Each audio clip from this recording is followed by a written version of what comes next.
అందరికీ నమస్కారం. I'm doctor Soumya. ఈరోజు ఒక చిన్న కథ మీతో పంచుకోవాలని మీ ముందుకు వచ్చాను. మనందరికీ అన్ని రకరకాల ఎమోషన్స్ ఉంటాయి కదా.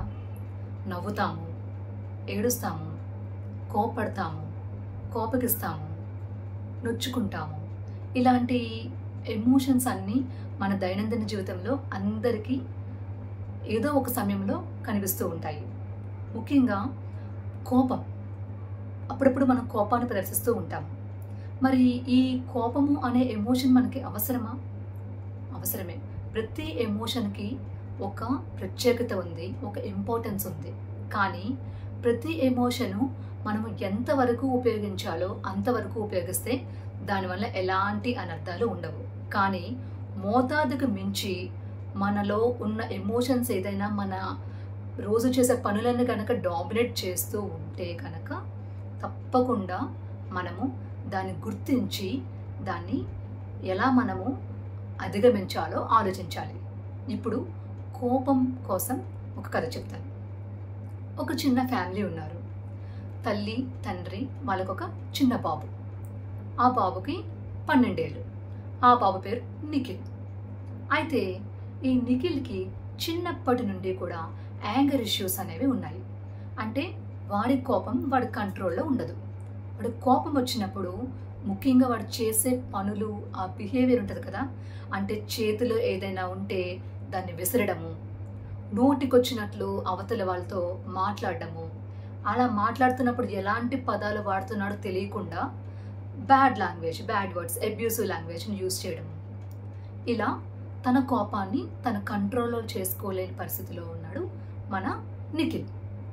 అయితే చాలాసార్లు నిఖిల్కి వాళ్ళ తల్లి చెప్తూ ఉంది, బాబు నువ్వు కోపాన్ని కంట్రోల్లో పెట్టుకోవాలి.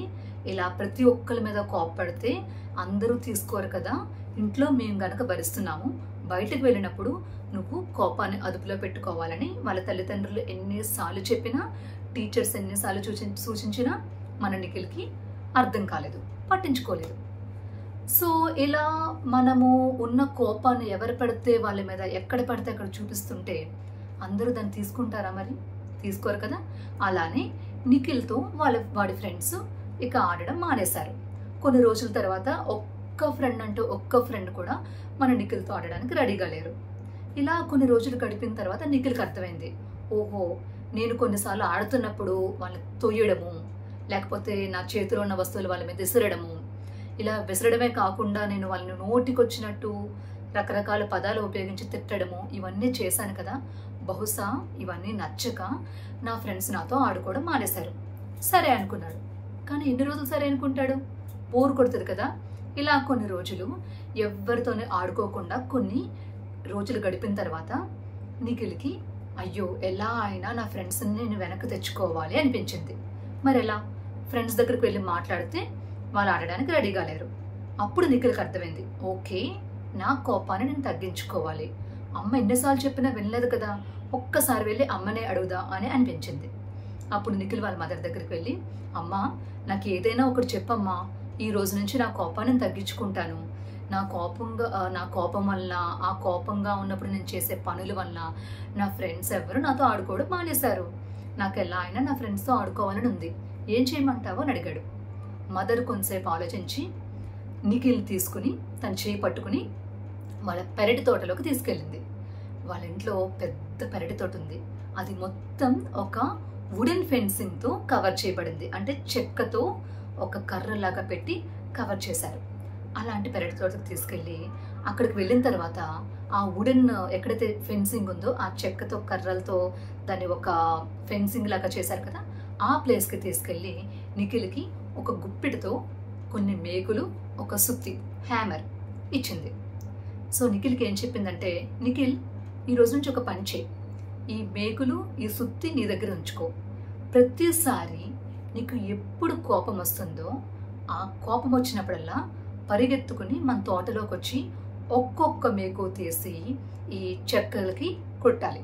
నీకు అలా రోజులో ఎన్నిసార్లు కోపం వస్తే అన్నిసార్లు నువ్వు ఎక్కడ ఉన్నా కానీ ఇక్కడికి వచ్చి ఇక్కడ ఒక్కొక్క మేకు కొట్టాలి, బాగా గుర్తుపెట్టుకో అని చెప్పింది. సరే, మన నిఖిల్కి ముందు అర్థం కాలేదు, ఇదేదో బాగానే ఉంది కదా అనిపించింది. ఆ రోజు నుంచి ఎప్పుడు కోపం వచ్చిన నిఖిల్ పరిగెత్తుకుంటూ పెరటి తోటలోకి వచ్చి ఒక్కొక్క మేకు తీసి సుత్తితో ఆ చెక్కకి కొట్టడం మొదలుపెట్టాడు. ముందులో కొత్తలో ఏంటంటే మన వాడికి కొంచెం సరదాగానే ఒక ఆటలా అనిపించింది. కానీ ఎన్ని మేకులను కొడతాడు? ప్రతి మేకు కొట్టడానికి బలం కావాలి కదా. అలా మొదటి రోజు దాదాపు 30 మేకులు కొట్టాల్సి వచ్చింది.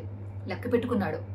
కొంచెం కొంచెం మేకులు కొట్టే కొద్దీ మన నిఖిల్లో ఉన్న బలం కొంచెం కొంచెంగా క్షీణిస్తుంది. రేపు ఎలా అయినా కొన్నిసార్లు తక్కువ కోపడాలి, దానివల్ల నేను కొన్ని తక్కువ మేకులు కొడితే సరిపోతుంది అనుకున్నాడు. రెండో రోజు ఏం చేశాడంటే కోపం వచ్చినప్పుడు కొంచెం కొంచెం కంట్రోల్ చేసుకోవడం మొదలుపెట్టాడు. సో మొదటి రోజు 30 మేకులు కొడితే రెండవ రోజు 25 మేకులు కొట్టాడు. అంటే 5 సార్లు కోపాన్ని కంట్రోల్ చేసుకున్నాడు.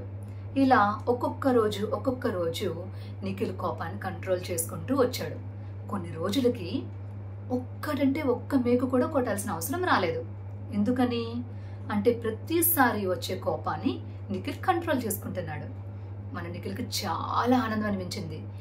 యాహూ, నా కోపాన్ని నేను కంట్రోల్ చేసుకున్నాను అంటే నా కోపాన్ని నేను తగ్గించేసుకున్నాను అన్నమాట. అమ్మ చెప్పిన ట్రిక్ బాగా వర్కౌట్ అయింది, అమ్మని తీసుకొచ్చి చూపిద్దాము, చాలా హ్యాపీ అవుతుందని చెప్పి పరిగెత్తుకుంటూ వెళ్ళి అమ్మని గట్టిగా లాక్కొచ్చి చూపించాడు. అమ్మ చూడు, ఇదిగో ఇక్కడ ఒక్క మేకు కూడా కొట్టలేదు. అంటే కొన్ని రోజులుగా నేను కోపాన్ని పూర్తిగా కంట్రోల్ చేసుకుంటున్నాను అని చెప్పాడు. నిఖిల్ వాళ్ళ అమ్మ నిఖిల్ని గట్టిగా పట్టుకుని, వెరీ గుడ్ నాన్న, చాలా హ్యాపీగా ఉంది. అయితే నీకు ఇప్పుడు ఇంకొక టాస్క్. ఏం చేస్తావంటే ఈ రోజు నుంచి ప్రతిసారి నీ కోపం వచ్చి కోపాన్ని కంట్రోల్ చేసుకుంటున్నప్పుడు ఒక్కొక్క మేకుని బయటకు లాగాలి అని చెప్పి సుత్తి తీసుకుని ఆ మేకులు లాగడానికి ఒక పట్టుకరిచ్చింది. సో నిఖిల్ ప్రతిసారి కోపం వచ్చి ప్రతిసారి కోపాన్ని కంట్రోల్ చేసుకుంటున్నప్పుడు ఒక్కొక్క మేకుని లాగడం మొదలుపెట్టాడు. మళ్ళీ అలా కొన్ని రోజులు గడిచాయి. అలా అలా అలా కొన్ని రోజులకి మొత్తం నిఖిల్ కొట్టిన మేకులన్నీ లాగేశాడు. మళ్ళీ నిఖిల్ చాలా ఆనందంగా వాళ్ళ అమ్మ దగ్గరికి వెళ్ళి, అమ్మ చూడు ఒకసారి, మొత్తం నేను కొట్టిన మేకులన్నీ లాగేశాను. అంటే నేను చాలా బాగా కోపాన్ని కంట్రోల్ చేసుకుంటున్నాను, నువ్వు నా కోపాన్ని తగ్గించేసావమ్మా, యాహూ, మళ్ళీ నా ఫ్రెండ్స్ వచ్చి నాతో ఆడుకుంటారు అని చాలా ఆనందంగా చెప్పాడు. నిఖిల్ వాళ్ళమ్మ నవ్వి నిఖిల్ని మెచ్చుకొని, చాలా హ్యాపీగా ఉంది నాన్న, నువ్వు కోపాన్ని కంట్రోల్ చేసుకుంటున్నావు, కానీ ఒక చిన్న పని చేసేయి, ఇదే లాస్ట్ టాస్క్ అని చెప్పింది. నిఖిల్ ఆలోచించాడు. ఏంటమ్మా అని అడిగాడు. ఏంటంటే, మరి నీకు గుర్తుందా, నేను నీకు ఈ ఫస్ట్ డే రోజు మన తోటలోకి తీసుకొచ్చి ఈ వుడెన్ ఫెన్సింగ్ అంతా చూపించాను కదా, అప్పుడు గుర్తున్నాయి చెక్కలు ఎంత బాగున్నాయో. మరి ఇప్పుడైతే నువ్వు మేకులు కొట్టావు, కన్నాలు పడ్డాయి, తర్వాత మేకులు లాగేసావు, ఆ కన్నాలు అలానే ఉన్నాయి. నాకు నా అందమైన ఫెన్సింగ్ మళ్ళీ కావాలి. అంటే మొదటి రోజు నీకు చూపించినప్పుడు ఎలా ఉన్నాయో ఈ చెక్కలన్నీ అలానే ఉండాలి, అంతే అందమైన ఫెన్సింగ్ తిరిగిచ్చే మరి అంది. నిఖిల్ చాలాసేపు ఆలోచించాడు. ఎలా ఇది సాధ్యం? మేకులు కొట్టాడు, తీశాడు, ఆ కన్నాలు ఉన్నాయి, ఇప్పుడు వాటిని పోడ్చడానికి ప్రయత్నించినా ఏం చేసినా అక్కడ కన్నాలు గీతలు ఏవో మచ్చలు మిగులుతాయి కదా. అమ్మా, ఇది ఎలా సాధ్యం, నువ్వే చెప్పు, ఎలా నేను ఈ కన్నాలు తీయగలను, ఇవి అలానే ఉంటాయి కదా అని అడిగాడు అమాయకంగా. అప్పుడు నిఖిల్ వాళ్ళ మదర్ ఏం చెప్పిందంటే, ఏవైతే కన్నాలు పడ్డాయో అది నీ కోపం, నువ్వు తీసిన తర్వాత ఏవైతే స్కార్స్, ఆ మచ్చలు, ఆ మరకలు ఉన్నాయి కదా, అవి నువ్వు ఎప్పటికే తీయలేవు. అంటే నీ కోపం వలన జరిగిన అనర్థాలవి. నువ్వు ఒకసారి అవతల వ్యక్తిని నీ కోపం వల్ల ఉపయోగించిన మాటల వల్ల కొట్టడము, తిట్టడము, అరవడము, నువ్వు చేసే పనుల వల్ల వాళ్ళకి ఏవైతే బాధపడతారో అచ్చం ఈ మచ్చలు లాంటివి.